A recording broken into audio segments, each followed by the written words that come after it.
In today's video, I'm going to teach you how to fix Steam error codes 118 and 138 on Windows 10 or 11.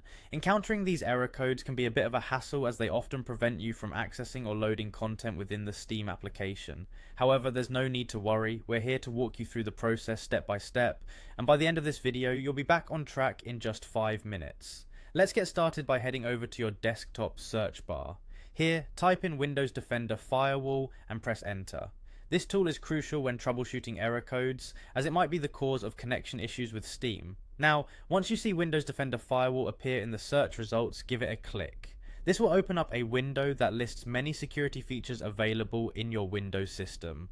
In this window, look for the option that says Allow an app or feature through Windows Defender Firewall. This is a critical step because it lets you customize which applications can bypass the firewall, providing them with the necessary network permissions. Go ahead and click on that option. Upon doing so, a new window will pop up, presenting a list of all the apps currently allowed or restricted from passing through the firewall.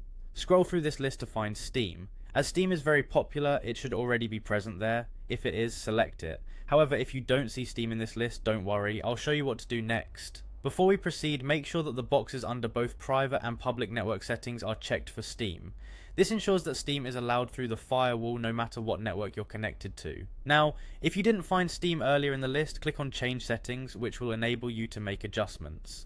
Next, click on Allow another app, followed by the Browse button. This will open your File Explorer. Now it's time to locate Steam on your local files folder.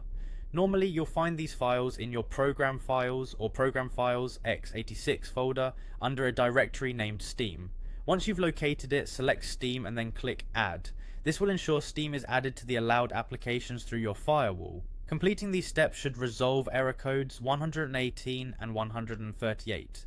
Allowing Steam through the firewall ensures that your application can communicate correctly over the internet without any hindrance. Relaunch Steam and check if the issue persists. There you have it, you've now learned how to solve Steam error codes 118 and 138 quickly and efficiently. If this video was helpful, consider subscribing for more troubleshooting tips and tutorials. Thanks for watching and happy gaming.